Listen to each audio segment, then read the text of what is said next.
Hello friends, welcome to Merchant Engineering College.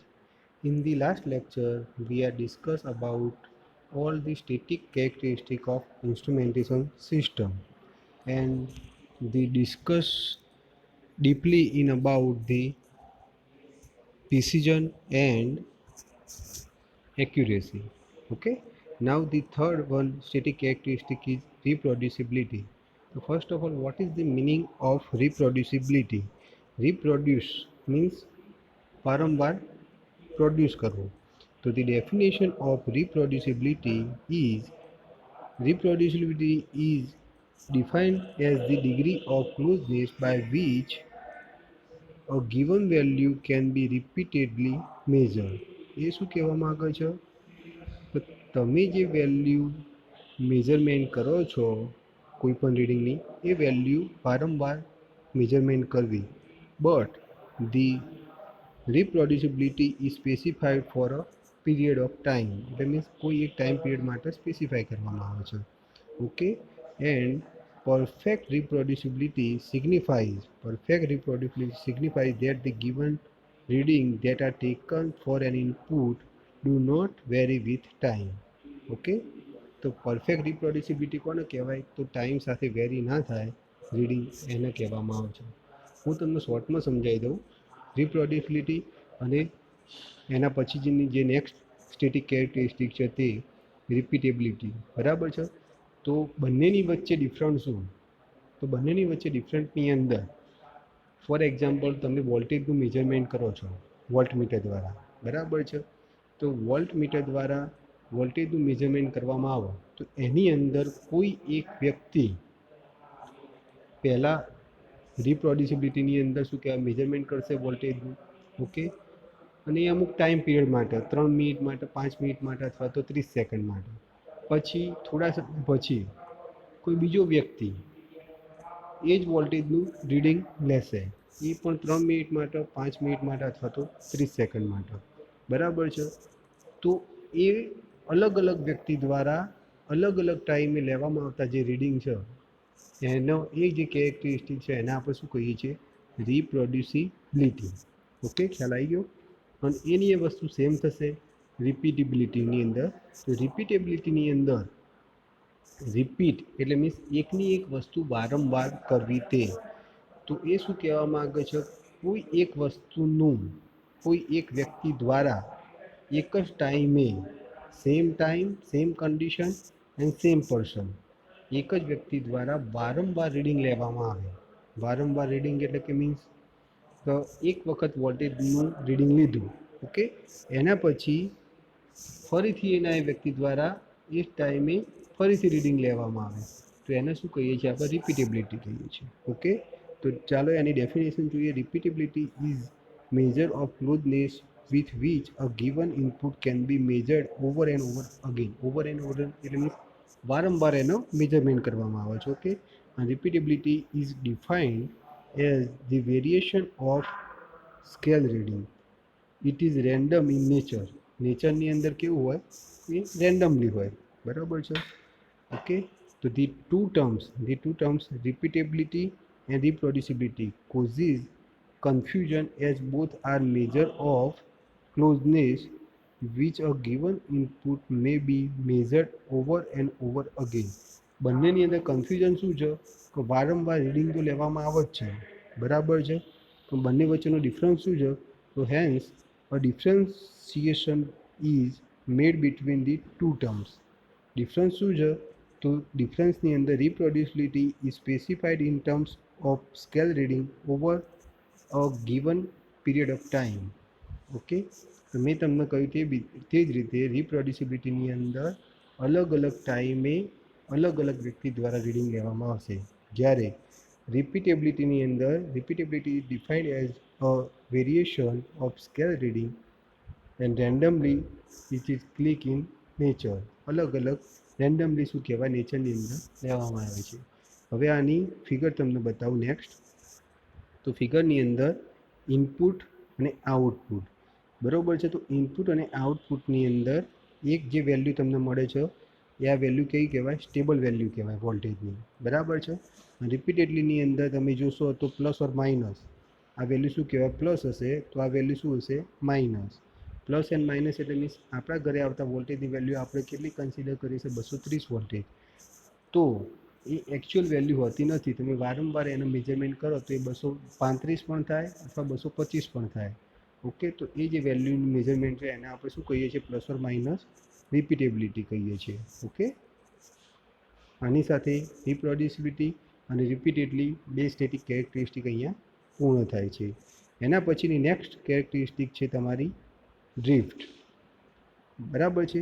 તો drift એટલે શું? સૌપ્રથમ તો ડ્રિફ્ટ એટલે કોઈ પણ વેલ્યુ, ફોર એક્ઝામ્પલ તમે વોલ્ટ મીટરથી મેઝરમેન્ટ કરશો તો વોલ્ટ મીટરથી મેઝરમેન્ટ કરતી વખતે વેલ્યુ જે છે તમારી સ્ટેબલ રહેતી નથી. કાં તો એ જીરો ઉપર રહેશે તો એને જીરો ડ્રિફ્ટ કહેવામાં આવશે, જીરોથી વધારે આગી પાછી થશે તો એને ઝોનલ ડ્રિફ્ટ કહેવામાં આવશે, અથવા તો સ્પાન ડ્રિફ્ટ કહેવામાં આવશે. બરાબર છે. જે એના અલગ અલગ ક્લાસિફિકેશન એટલે કે મીન્સ એના ટાઈપ છે, જે આપણે નીચે વન બાય વન શીખીશું. તો first of all, what is drift? The definition of drift. તો the drift is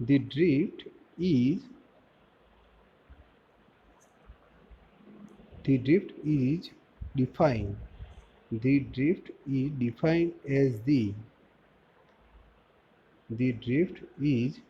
defined as the graduation shift in the indication over a period of time wherein the input variable does not change.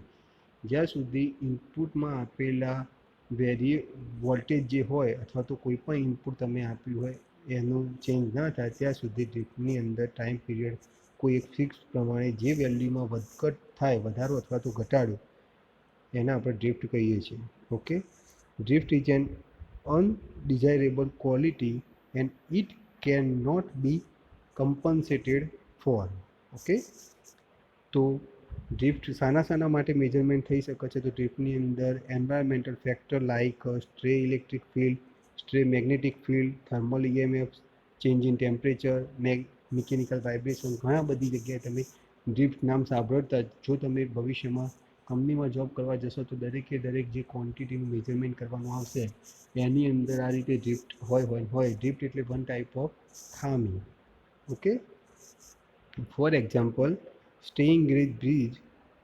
હવે example લઈને તમને સમજાવવામાં આવે છે. તો staying gauge bridge output without compensating dummy strain gauge may indicate the input and output characteristic as shown in figure 1.5.3. તો આ નીચે તમને ફિગરમાં સમજાયેલું છે. બરાબર છે. સ્ટ્રેઇન ગેજ તો અહીંયા તમે ફર્સ્ટ ઓફ ઓલ શું લીધું? ઇનપુટ. અને વાય એક્સિસ પર તમે શું લીધું? આઉટપુટ. ઓકે, તો આ જે કન્ડિશન છે એ તમારી ઇન્સ્ટ્રુમેન્ટની અંદર કોઈ પણ પ્રકારની ખામી નથી, એ સમયની કન્ડિશન છે. ઓકે, એના પછીની ડ્રિફ્ટ કન્ડિશનની અંદર શું થશે? તો આ જે કહેવાય એ ખામીને ઝોનલ કહેવાય. ધેન આફ્ટર આ સ્ટેબલની જગ્યાએ તમારું આ જે છે તમે આગળની ફિગરમાં તમને હું સમજાવું. આ ઝોનલ ડ્રિફ્ટ કહેવાય. એ અલગ અલગ પ્રકારની ડ્રિફ્ટ આવે છે જે આપણે પાછળ જોઈએ. બરાબર છે. તો આની અંદર મેઇનલી કઈ વસ્તુ કાર્ય કરે છે? તો calibration curve at normal design temperature measured value. Okay, so in the next theory we are discuss about dip in drift. So next theory ની અંદર તો drift classified into 3 categories. drift કેટલી કેટેગરીઝમાં ક્લાસિફાય થાય છે? તો 3. કઈ? તો first one is zero drift, second one is span drift અથવા તો sensitivity drift, and third one is zonal drift. Okay, તો ડ્રિફ્ટના પ્રકાર કેટલા? તો 3. કયા? તો ઝીરો ડ્રિફ્ટ, સ્પાન ડ્રિફ્ટ અને ઝોનલ ડ્રિફ્ટ. તો ફર્સ્ટ આપણે ભણીશું ઝીરો ડ્રિફ્ટ. તો વોટ ઇઝ ઝીરો ડ્રિફ્ટ? તો એ તમને હું અહીંયા આગળ ફિગર ઉપરથી સમજાવીશ. તો ઝીરો ડ્રિફ્ટની અંદર એ શું કહેવા માંગે છે જોઈ લો અહીંયા. તો it is deviation of the output from it zero value when the variable to be measured in constant. એ શું કહેવા માંગે છે કે જ્યારે નોમિનલ કેરેક્ટરિસ્ટિક, નોમિનલ એટલે મીન્સ તમારી જે ઇન્સ્ટ્રુમેન્ટ છે સ્ટેબલ કન્ડિશનમાં હોય તે સમયે આ ઇનપુટ છે, આઉટપુટ છે, એ સમયે તમારી કેરેક્ટરિસ્ટિક આ પ્રકારની નોર્મલ કેરેક્ટરિસ્ટિક હોય છે. પરંતુ ઝીરો ડ્રિફ્ટ શું કહેવા માંગે છે? તમે વોલ્ટ મીટરમાં ઘણી વખત જોયું છે. તો વોલ્ટ મીટરની અંદર તમારો કાંટો છે જે અહીંયા 0 હોય, બરાબર છે, આ 0, દેન અહીંયા 1, અહીંયા 2, અહીંયા 3, એ રીતે અલગ અલગ રીડિંગ હોય છે. તો અમુક સમયે તમારું જે અહીંયા આગળ આ જે પોઈન્ટર છે એ અહીંયા હોવું જોઈએ, એની જગ્યાએ અહીંયા હોય છે, બરાબર છે. તો એ 1 જે કહેવાય એ શું કહેવાય, તમારી ડ્રિફ્ટ કહેવાય. એટલે એ કન્ડિશનની અંદર તમારું ઇન્સ્ટ્રુમેન્ટ સ્ટેબલ કહી શકાય નહીં. તો એ પ્રકારની કન્ડિશનની અંદર તમારી ડ્રિફ્ટ તમે જ્યારે ડ્રો કરશો, બરાબર છે, ડ્રિફ્ટનું ડાયાગ્રામ, તે સમયે એ જે ડ્રિફ્ટ છે એ ડ્રિફ્ટ અહીંયાથી 0 પોઝિશનની જગ્યાએ અલગ પોઝિશન ઉપર મળશે. ખ્યાલ આવી ગયો? તો આ વસ્તુ છે, જે તમારું ઇન્સ્ટ્રુમેન્ટ છે એ 0 ઉપર ના હોય, અને જો એ ખરાબ હોય તો એ કાં તો 1 ઉપર હોય કાં તો માઇનસમાં હોય. ઓકે, તો આ થઈ વાત 0 ડ્રિફ્ટની. ઓકે, ખ્યાલ આવી ગયો મિત્રો? હવે નેક્સ્ટ જે છે એ સ્પાન ડ્રિફ્ટ. તો સ્પાન ડ્રિફ્ટની અંદર શું થશે, તો પહેલાંની અંદર તમને કહ્યું તે જ પ્રમાણે. તો સ્પાન ડ્રિફ્ટની અંદર અહીંયા ઇનપુટ, અહીંયા આઉટપુટ. ઓકે, ફરીથી એની જ રીતે જ્યારે તમારું સ્ટેબલ ઇન્સ્ટ્રુમેન્ટ હશે, એટલે મીન્સ નોર્મલ કન્ડિશનમાં હશે, તે સમયે આ જે કહેવાય એ નોમિનલ કેરેક્ટરિસ્ટિક. પરંતુ જ્યારે સ્પાન ડ્રિફ્ટ, એટલે means span drift or sensitivity drift is the change in indication along the upward scale. એ શું કહેવા માગે છે કે જે તમારી નોમિનલ છે, એટલે મીન્સ તમારું ઇન્સ્ટ્રુમેન્ટ જે છે એ 0 ઉપર તો સ્ટેબલ હશે જ, બરાબર છે, પણ નોમિનલ તમારા જે વોલ્ટેજ, સ્ટેબલ વોલ્ટેજ ધારો કે 230 વોલ્ટેજ હોય, બરાબર છે, તો એ 230 બતાવશે નહીં. એ કેટલા બતાવશે, અલગ બતાવશે. અને એ જે અલગ બતાવશે એ અહીંયા આગળ સ્ટેબલ થવાની જગ્યાએ શું થઈ જશે, આ રીતે ઉપર થઈ જશે, બરાબર છે. એટલે ઉપર જતાં જતાં તમારી જે રીડિંગનું વેરિએશન છે એ વધતું જશે. તો આ જે પ્રકારની સ્પાન, એટલે કે મીન્સ તમારી નોમિનલ રીડિંગ અને અત્યારનું જે રીડિંગ છે એ બંને વચ્ચે સ્પાન, એટલે મીન્સ જગ્યા સર્જાશે. એ તમારું ગુજરાતીમાં તમે સમજી શકો છો. તો એ શું કહેવાય, સ્પાન ડ્રિફ્ટ, અથવા તો એના બીજા શબ્દોમાં આપણે કહીએ છીએ સેન્સિટિવિટી ડ્રિફ્ટ. ઓકે, હવે સ્પાન ડ્રિફ્ટ અને 0 ડ્રિફ્ટ બંનેનું કોમ્બિનેશન કરો તમે, તો એ બંનેનું કોમ્બિનેશન કરવાથી જે તમને ડ્રિફ્ટ મળે એને આપણે શું કહીએ છીએ, ઝોનલ ડ્રિફ્ટ. જે અહીંયા જોઈએ આપણે, તો ઝોનલ ડ્રિફ્ટ. ઓકે, તો it is drift occurs over portion of span of the instrument. It is shown in figure. તો જોઈ લો. તો આની અંદર જુઓ, જ્યારે તમારું અહીંયા ઇનપુટ ઇન્સ્ટ્રુમેન્ટનું, અહીંયા આઉટપુટ, નોમિનલ કેરેક્ટરિસ્ટિક. હવે પહેલાંની અંદર શું હતું, 0 ડ્રિફ્ટની અંદર આ રીતે સ્ટેબલ હતું, એટલે મીન્સ બંને જે તમારી કેરેક્ટરિસ્ટિક છે એ કેવી, એકબીજાની પેરેલલમાં હતી, કન્ટિન્યુઅસ, બરાબર. એ થઈ વાત 0 ડ્રિફ્ટની. જ્યારે સ્પાન ડ્રિફ્ટની અંદર કેવું હતું, આ નોમિનલ, અને એની આગળ જતાં ધીમે ધીમે વેરિએશન વધતું જતું હતું, જગ્યા વધતી જતી હતી. તો આ થઈ વાત સ્પાન ડ્રિફ્ટની. પરંતુ આની અંદર સ્પાન પ્લસ 0 ડ્રિફ્ટ, એટલે કે મીન્સ 0 ડ્રિફ્ટની અંદર અહીંયા 0 પ્લસ સ્પાન, એટલે મીન્સ આ વસ્તુ એકબીજાની કન્ટિન્યુઅસ પેરેલલ રહેશે નહીં, ધીમે ધીમે આગળ જતાં જગ્યા વધતી જશે. અને અહીંયા આગળ તમારી વેલ્યુનું વેરિએશન 0 અથવા તો 1 ઉપર હશે, 0 ઉપર હશે નહીં. તો આને શું કહેવાય, ઝોનલ ડ્રિફ્ટ. આ થઈ વાત તમારી ડ્રિફ્ટની. એટલે આજે આપણે સ્ટડી કરી 2 સ્ટેટિક કેરેક્ટરિસ્ટિક. કઈ? તો એક છે 3 સ્ટેટિક કેરેક્ટરિસ્ટિક. એક reproducibility, second one repeatability, and third one is drift and classification of drift. તો એક્ઝામની અંદર પૂછાઈ શકે છે what is the classification of drift. તો એની અંદર દરેકની ડેફિનેશન લખવાની, એના પછી દરેકને ડ્રાફ્ટ સમજાવવાની. ઓકે, તો આ થઈ વાત ડ્રિફ્ટ થિયરી, રિપ્રોડ્યુસિબિલિટી અને રિપીટેબિલિટી. એટલે અહીંયા આપણી ટોટલી સ્ટેટિક કેરેક્ટરિસ્ટિક 5 કમ્પ્લીટ થાય છે.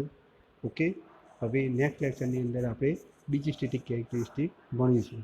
અને જીટીયુની એક્ઝામની અંદર સ્ટેટિક કેરેક્ટરિસ્ટિક જે છે એ મોસ્ટ આઈએમપી થિયરી છે, બરાબર છે, કે જેની અંદરથી ડેફિનેશનો અથવા તો 2 માર્ક્સમાં પૂછાશે તો સ્પેશિયલી અલગ અલગ કેરેક્ટરિસ્ટિક પૂછાશે, અથવા તો 3 માર્ક્સમાં પૂછાય તો 2 અથવા 3 કેરેક્ટરિસ્ટિક કમ્બાઈન થશે, અથવા 7 માર્ક્સમાં પૂછાય તો એની અંદર 3, 4 અથવા તો 5 કેરેક્ટરિસ્ટિક અલગ અલગ પૂછાઈ શકે. અથવા તો લખશે તમને explain the static characteristic any of 5 of instrumentation system.